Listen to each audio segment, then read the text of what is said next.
Okay, everybody, welcome back to Campus Pressbox, episode number 61. I'm Damien Bowman, along with Mr. Bird LaCroix. Bird, how was your bracket, first of all? Well, it's like most people. I don't. It's broken. It's burst. It's busted. Whatever you'd want to say. I'm getting pounded, but I still have a handful of teams coming from the Midwest and South. I can get those two to the Final Four, but nothing from the East and West. Right. So you have North Carolina in the final. Obviously, Villanova is out. Thanks for stopping in. Yeah, I've got Kansas moving along. They're in there, and I have UCLA going to the Final Four, and that could happen. Could very well happen, as a matter of fact. Hey, how about West Virginia? Who called that? You and Bob Huggins. That's right. Huggy Bear. And you said take Huggins in a pinch, right? That's right. When in doubt, take Huggins. Take Huggins. Well, you got them in there aggressive. They play some good basketball. Yeah. I'll be interested to see how they do against who they play, Gonzaga, right? Gonzaga, big game. Yeah. 1-4. Obviously, I am pulling for West Virginia because that's who I have in my bracket. Right. But I have Arizona and Louisville in the final, which obviously that half of the bracket is done. But I can still get North Carolina in the Final Four. So, like you, I have Villanova, who is out, Duke, who is out, Southern Methodist, out. I called that on USC.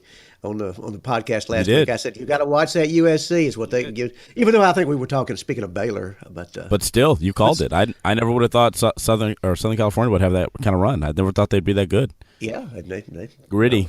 Great, yeah, you got gritty. it. I have a lot I want to talk about here. Right. How many games did you watch last week? I mean, how much? Oh my gosh! Yeah. Well, a lot. I got started Thursday afternoon late, and then I watched highlights. We had it on, and sometimes I wasn't paying attention intently. Maybe I was reading or doing something else, but I had my eye on the TV was always on. Right. And so we flipped around a great deal, and I was always looking for SEC stuff and stuff that was really, they'll post you, and if somebody's going to the wire, you can flip over and do that also. But I believe the SEC is 7-2, correct? I'm not sure the overall. That sounds about right. Yeah, I think the only team that lost in the opening round was Vanderbilt. Yeah, exactly. And I think everybody else made it at least to the second round. And you still got Kentucky and Florida, and who else? South Carolina. Oh, South Carolina. How about that upset? Oh, now I watched that one start. What a great game. Man, I was proud of those guys. Yeah, I'm not a big Frank Martin fan. Like, I don't really like him, but he's a good coach. I mean, he can coach. He has. No doubt about that. He's done well, and it took him 5 or 6 years to this point, and that's what I'm hoping people are already, well, it's not tournament related, or making noise about Pearl. Well, he just finished his 3rd season. Right. And Sonny Smith, that did so well at Auburn, the first guy to get us to a tournament and so forth, in his 6th year. And so especially when the program is moribund, just be patient. If you got a good coach, it'll happen. And Frank Martin at South Carolina proves that, even though you're not crazy about him. No. But like I said, he's a good coach. He can coach. I just wish he were, a happier guy. He just always seems to be so angry about everything. Yeah, he's not Mr. Joy. No, not at all. So what are you looking forward to this weekend? Tell me. Well, the big one, the big one is Kentucky UCLA, and I mentioned that on last week's podcast as well. Harkening back to Rupp and Wooden and stuff like that, and but also if you look over on the other side, Xavier's is hanging in there, and we have Florida, who has, I think, an excellent chance to beat Virginia, and there you go with your SEC, but Florida, Wisconsin, who looks really good. But can South Carolina take Baylor? I'm excited about that. More SEC chance to advance to the Elite Eight. And primarily, number one, if you had to pick a priority, it's Kentucky, UCLA. Right. I agree. Yeah, I think this whole thing is going to be, this weekend, I think is going to be really good. And I think it's, the first time in 10 years that all 4 number 4 seeds have advanced? They said, or something like that. Oh, okay. I didn't know that. I think it's been a long time. Duke obviously goes down in the second round, like we were just talking about, to South Carolina. And they whipped them, no fluke. It was bad. So I guess the question is, and I'm going to have Damien on in a few days. We're going to talk about this. Actually, I think we're going to talk about it tomorrow. Is obviously because Louisville lost, was the ACC overrated this year? And how wrong was I on the Big Ten? Right? Remember I said don't take any Big Ten teams. Right. And here we have Wisconsin that played very well. Michigan State played decently. Obviously they lost. Purdue is in the Sweet 16 against Michigan. Right, against Michigan, who last week they're playing. They could play.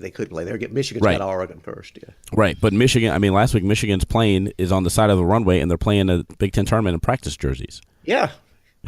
And look, the Wolverines. I think they're a little bit charmed. They seem to be. Yeah. I agree with that.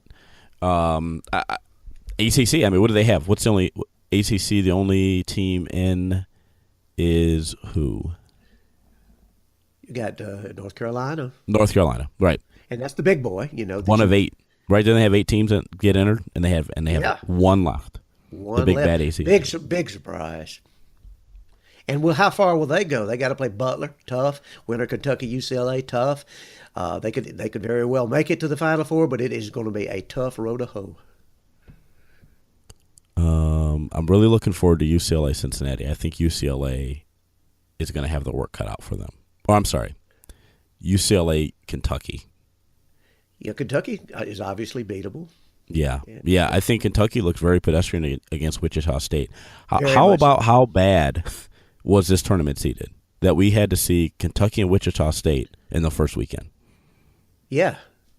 Well, I guess Wichita State. What comp? I can't even remember what conference. Well, they're in the Missouri Valley, I think, and they're waiting for an invite to Conference USA or one of those other bigger conferences where they'll have more competition. But I mean, I understand that they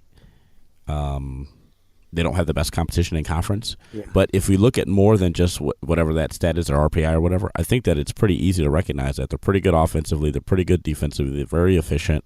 They score often. They don't commit a lot of fouls. They use a lot of shot clock. So I guess I just don't understand how they ended up being a 10 seed, when they probably should have been around a 6 or a 7, if not a 3 or a 4. Yeah, and look at what was their record, 30-4. Right. Regular season. Right. And they got Marshall. He just keeps plugging. He doesn't take these other jobs. Alabama, one of the most recent big-time jobs he was offered, at least as far as conference goes in the SEC, and he just hangs in there at Wichita State. And they continue to pound away and do it.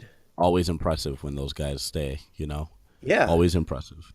I mean, like you said, he could have any job he wanted. I mean, the Indiana job is open right now. Yeah. He could probably have that job if he wanted. The Cleveland State job is open right now. He could probably have that job if he wanted it. Mm-hmm. It's just very interesting that he chooses to stay there, almost sort of like Chris Peterson stayed at Boise State football forever before he moved on to the Washington job. And obviously careful. Last year, he had a great year. Exactly. You got to admire people like that. And they hang in there. They don't hop from one thing. They don't Larry Brown around the United States. Oh, Larry Brown. Here we go. And here we go again. But Wichita State, the thing is, it's not the Bay Area of California or New York City or wherever you might think Bright Lights, big city or something like that, or a great place to live, and you have the money to do it. It's Wichita State, for God's sake. And here they go. It's amazing. They did win one anyway. Okay, so I want to talk to you about the elephant in the room. I wrote about this yesterday kind of at length at the end of my tournament notebook for the South region, which, by the way, it's the only region where everything is fine. 1, 2, 3, 4 in the South, they're still playing.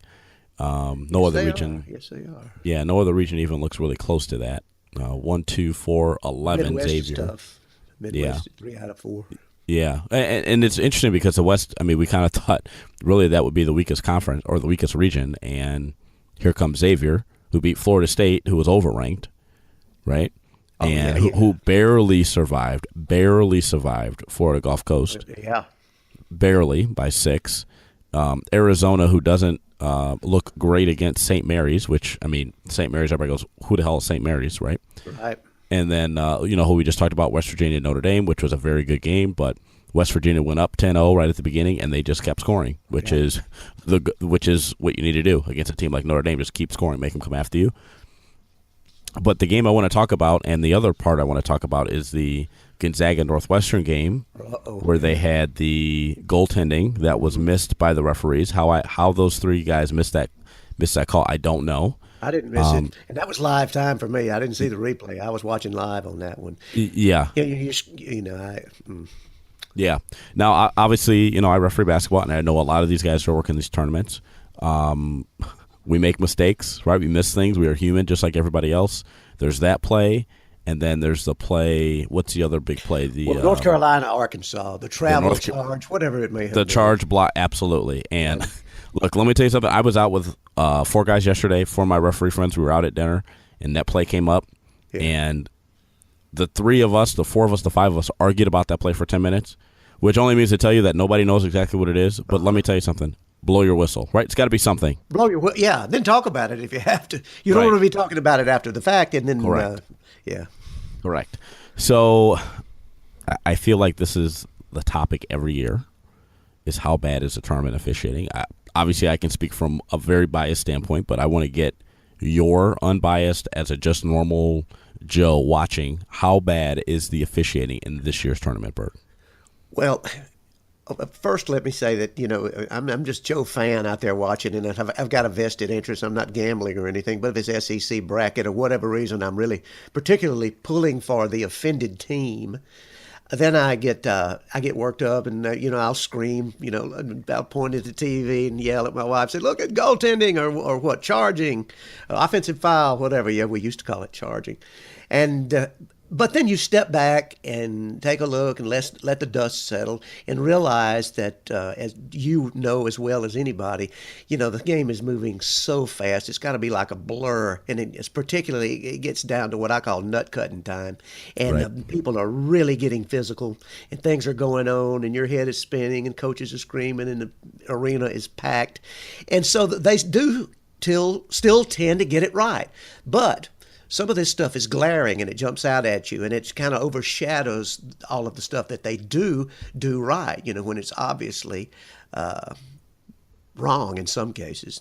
Now, you could argue that, you could probably argue that North Carolina, Arkansas, whatever, if you wanted to, but one way or the other, I don't know. Now, the Gonzaga was much more flagrant, I think, but bottom line is, that they miss, but that's part of the game, and it's like football, fumbles, officiating, penalties, stuff like that. It just goes on because people are imperfect, and so there are other plays, as you hear coaches say over and over and over again throughout the year, and when these things happen, but that wasn't what beat us. There were many other plays that contributed to our downfall.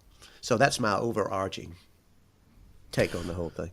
So I'll kind of say this, I guess, without giving away too much of the details. I mean, I guess I don't really have anything to hide here. I went to an officiating camp last year. We go to these camps to move from one level to the next, from high school to college, and then within the college ranks from JUCO, Division III to Division II to Division I. So I was at a camp, Division II camp.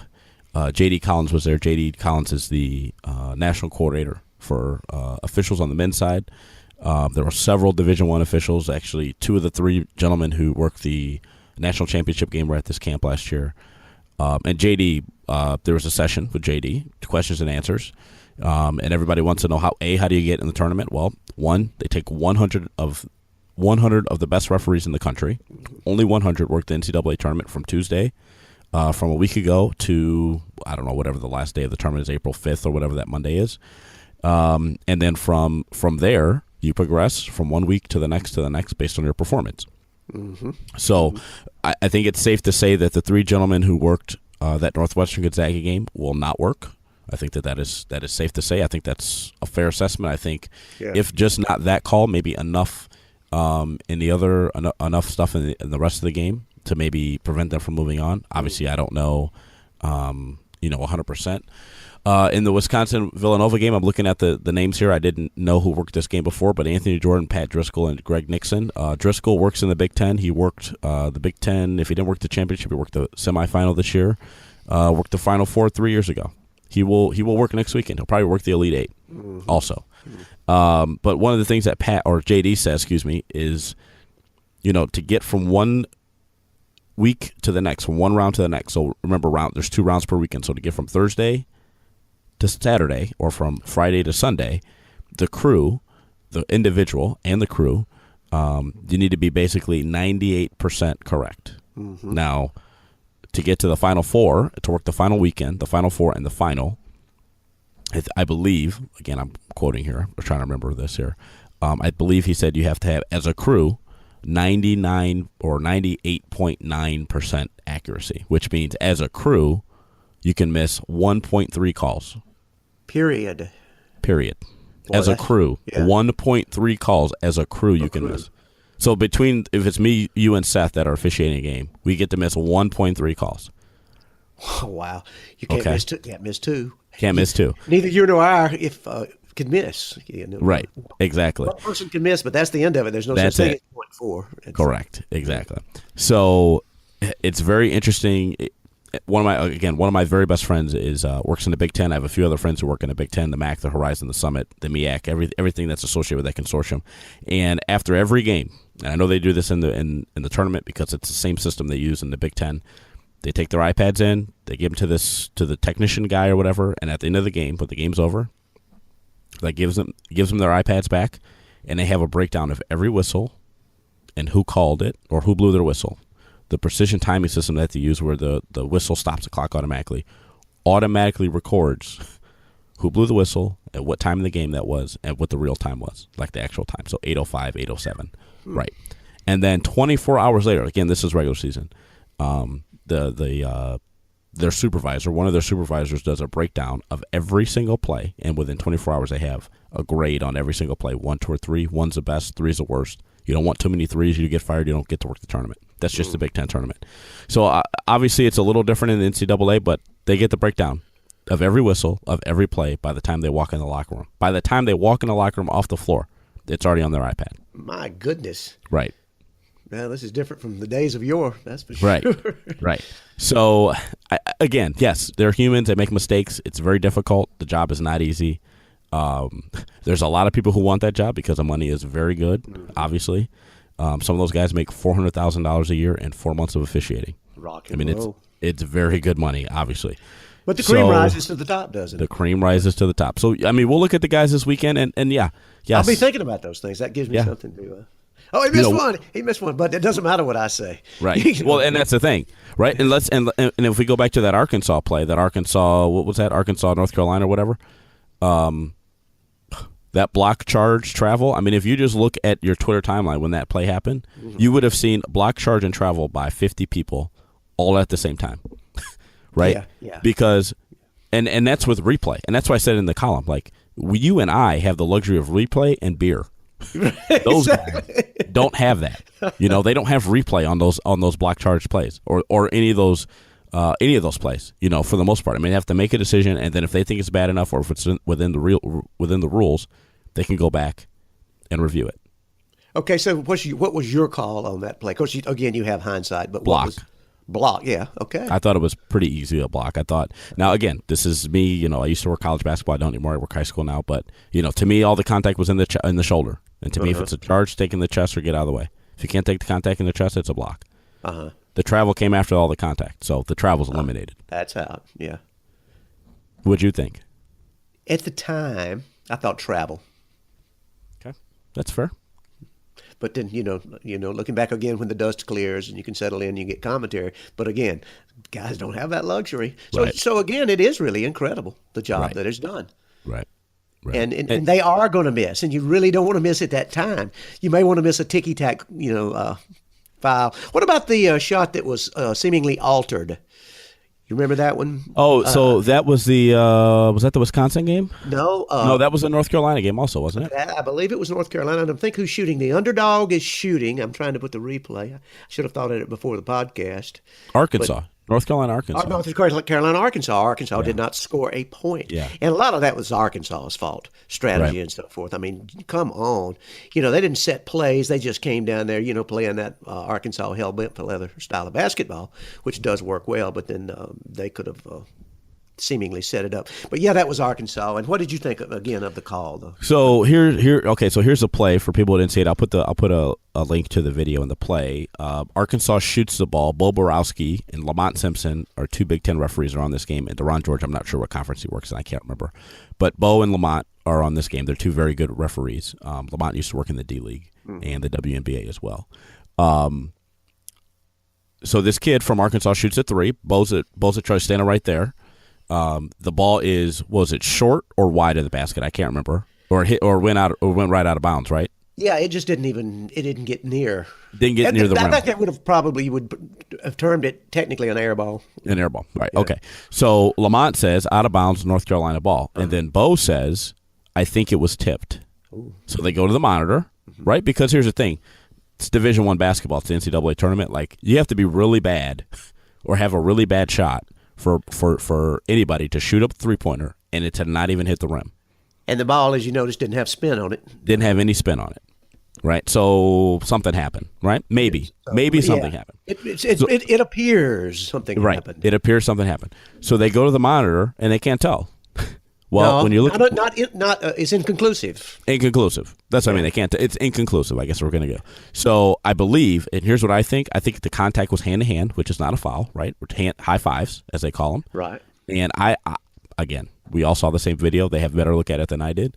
If the North Carolina player touched the ball, he barely nicked the ball, and the evidence, as you say, was inconclusive. And I think if it's that way, and they go and look at the monitor, nobody can be upset, right?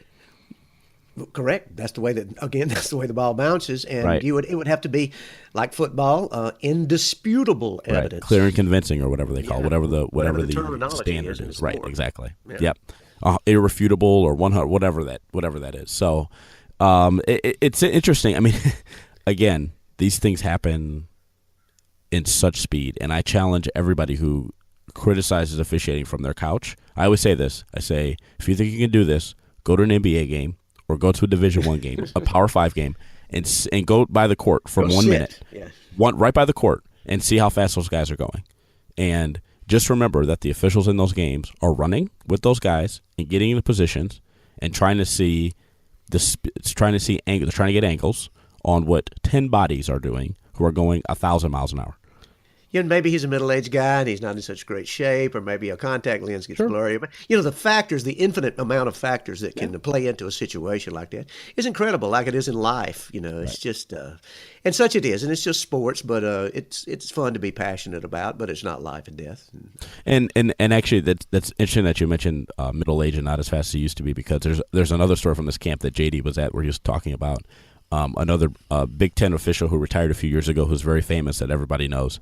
I guess there was a game at Michigan State a few years ago, and this official, missed one of Michigan State's players getting fouled on a 3-point shot twice in one game. I don't remember when this was. Yeah. And Izzo calls, actually didn't call JD, calls Rick Boyages, who's the supervisor in the Big Ten, calls him and says, so-and-so is a terrible referee. Not talking about the famous guy, but talking about the youngest guy on the crew. Mm-hmm. And Rick says to Izzo, I think maybe this other ex-referee is the person you should be mad at. Like, he's the one who missed your guy, getting hit 2 times and maybe took away 6 points from him, or, causing him to miss 6 points or whatever.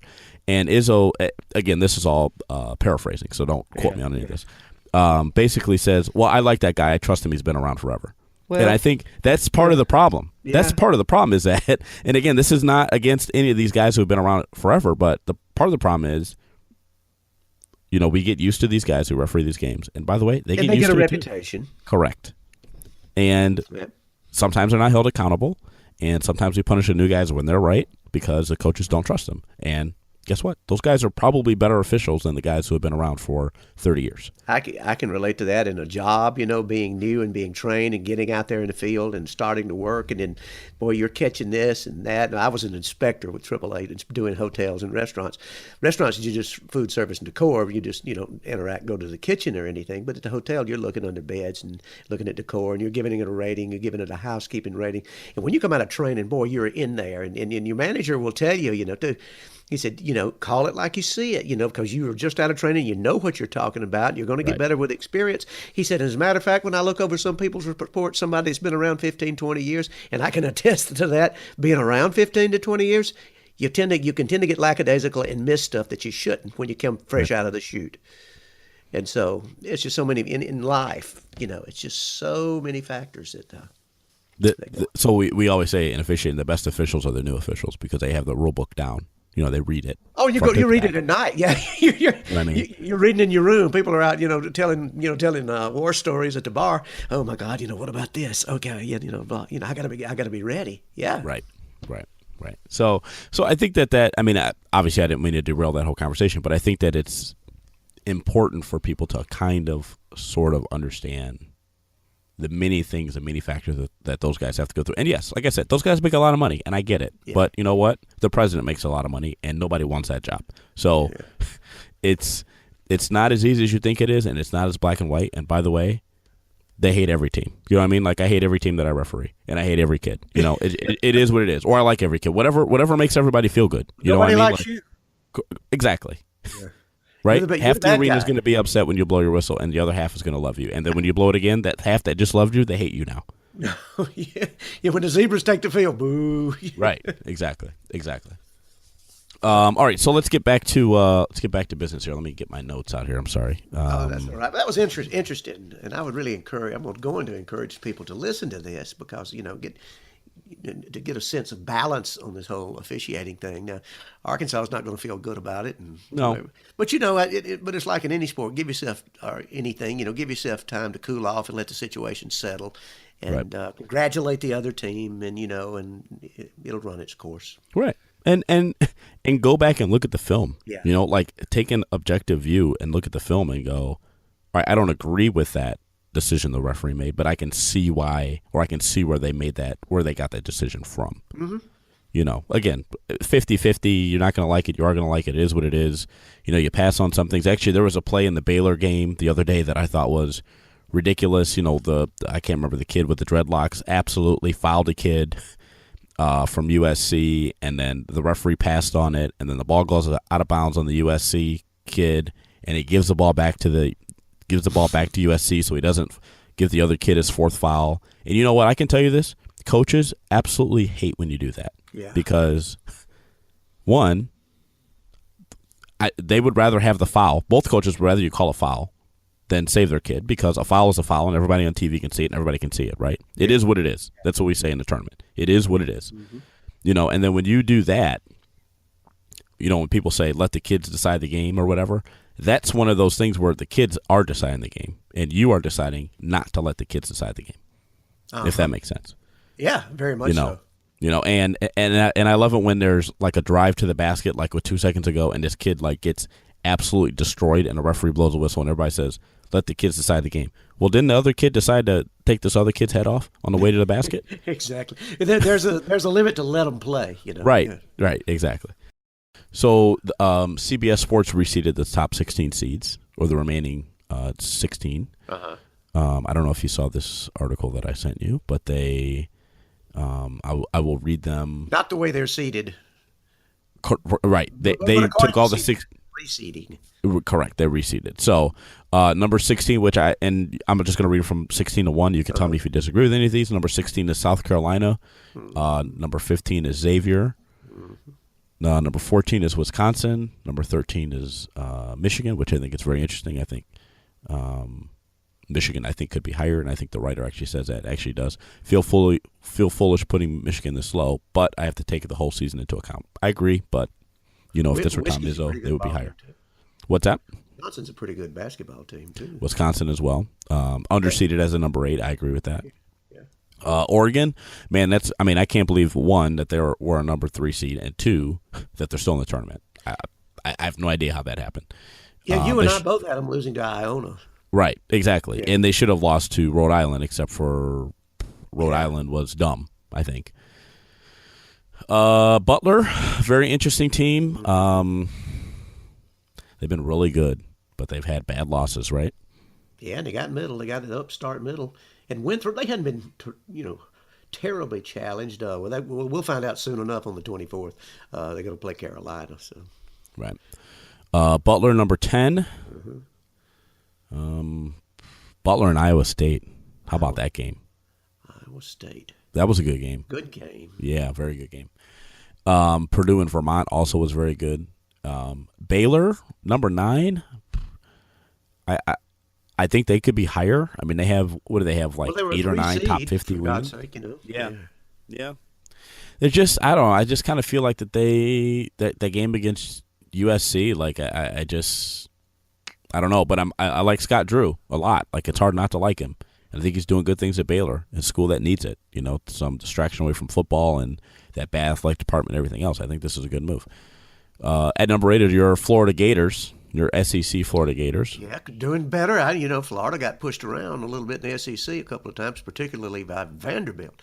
But they shut Virginia down. They put that 39 points. Yeah. That was crazy. 39 points.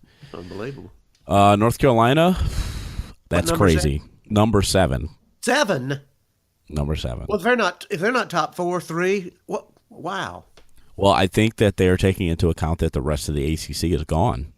And they're factoring conference like an RPI in there or something. Yeah. Well, I think that's fair. I mean, I don't think it's the worst thing ever, but I mean, when you look at, like I said, like we talked about earlier, they had 8 teams in, and 1 is left in the second weekend. 1 of 8.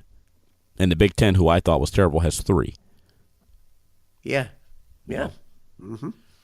West Virginia. Okay, ahead of Carolina. Yeah, I think that's either one. Either way, you could go there. Kentucky, 13 straight. They're hot. Calipari doing his thing. Tough game against Wichita State. Almost lost it. A W is a W. We'll see. Yep. Win in advance, right, or whatever that is. Yeah, survive in advance. Survive in advance. UCLA. I like them. They're one of my Who do they have this weekend? Kentucky's first. Oh, they play Kentucky. Wow, that'll And then be. they're going to catch Carolina Butler. So the water is about to hit the old wheel. The 24th is Friday, correct? This second day I'll do. Yeah. Mm-hmm.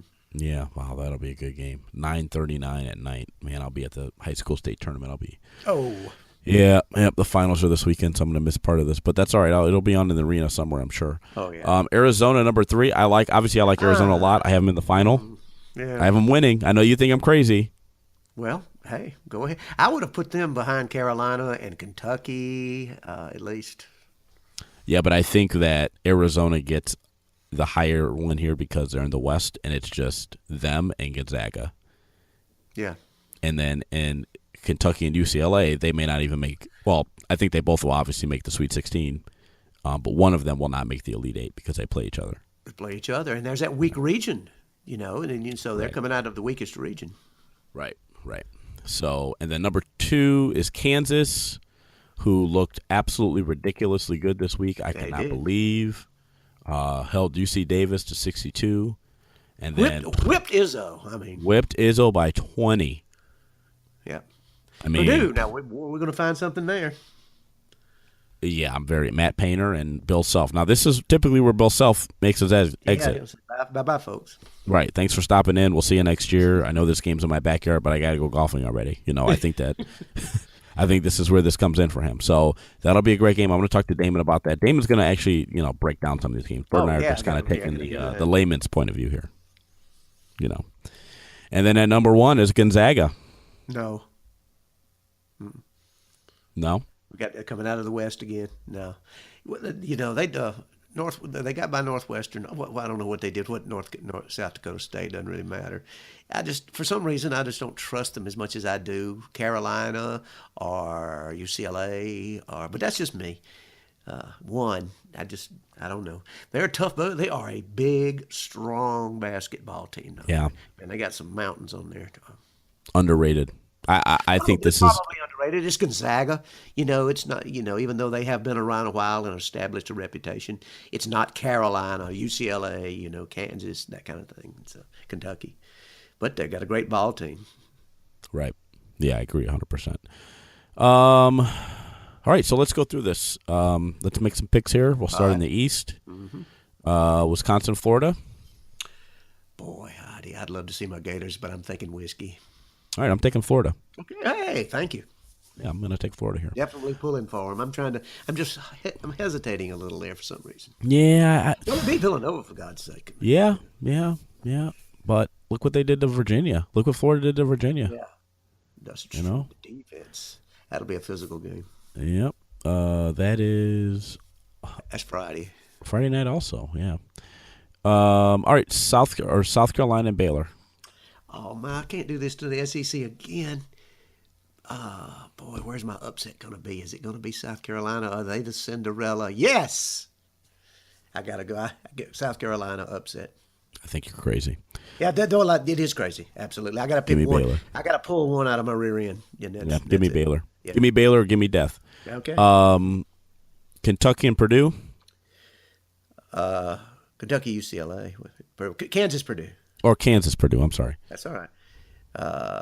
Boy, I like Purdue. I've talked big about them last week. For some reason, I think Kansas is a little charmed this year, though, and I'll stick with Kansas. All right, I'm taking Purdue. Okay. Michigan, Oregon. Michigan. Yeah. Yeah. Hail to the victors. I'm Champions still of the not on West, the Ducks. right? I will not be on the Ducks. Can't do it. Me either. They have to win convincingly this week. I mean, Rhode Island. I mean, they beat Rhode Island by 3, and I mean, sure they beat Iona by 20 or 22 or 18 or whatever that 16. was. But yeah, thank you. You know, I'm not a mathematician. I went to Catholic school, reading. but yeah. But Michigan took care of business against Louisville, and they took care of business barely against Oklahoma State. I mean, that was a game. Came down right to the end. It's a Right great to the story. end. Michigan's a great story. Yep, great story. That's my Cinderella. The people in Ohio will kill me, but I'm also wearing a Clemson shirt right now, so no one likes me here anyway. The next one is North Carolina, Butler. Oh, I'm sticking with the heels. I think they're going to go to the Final Four. Yep, me too. Well, And no, then- but I have to back that up here in a little bit. Go ahead. And then UCLA, Kentucky. I'm doing it again. Okay, I'm going with the Bruins. I've had them in the Final Four, and I'm sticking with it. Yeah. Really? Yeah. I'm not going to back up now, even though I'm pulling for Kentucky hard. Where's this game at? That I don't know. It's not Memphis, South is it? region. Memphis is the Elite Eight, isn't it? In five. No, Memphis. No, it's Yes, Memphis. it's Memphis. Yeah, Memphis. Yep. And then, so the Midwest plays in. Are they in Chicago? Kentucky and Memphis. That's tough. Oh, Missouri. And then the East is at Madison Square Garden, I believe. Yeah, that's in the Garden. West is. Which isn't it surprising how little they play there?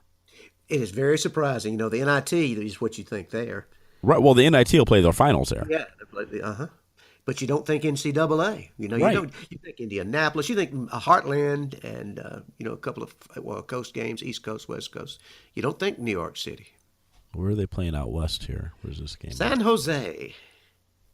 Oh, is that the? Is Down that in where Silicon Valley, the heart of Is that Silicon. where Golden State plays? It's the Sharks and who else? Golden Oh, State. okay. The Warriors. Do they play down there? No, Warriors they have a don't. new. They just opened up a new arena. Warriors have a new arena. Yeah. Yeah. Well, they ought to. Yeah. Okay. Anything else? I can't think of it. I'm raring to go. 48 hours. All right, we will. I will be back with Damon in a few days. Damon's actually gonna talk smartly about these games. Bert and I just, we're just regular guys. We're two guys, like last year. You said, That's right. We're just two two guys. dudes Yep. hanging out on the couch with beer or whiskey, or both. Both, probably. Both, Yeah. and have no idea what we're talking about. Damon knows it's exactly fun. what he's talking about. Yes, he does, and I look forward to that. And that'll be a good one.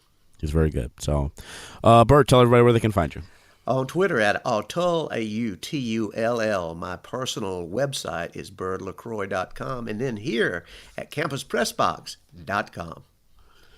Okay, I am on Twitter at Damien Bowman, DamienBowman. You can email me, Damien.Bowman@campuspressbox.com. My personal page is DamienBowman.com. It's actually very easy. Notes for this show are at fourlights.fm/CPBX/61 for episode 61. Thanks for joining us, everyone, and have a great afternoon.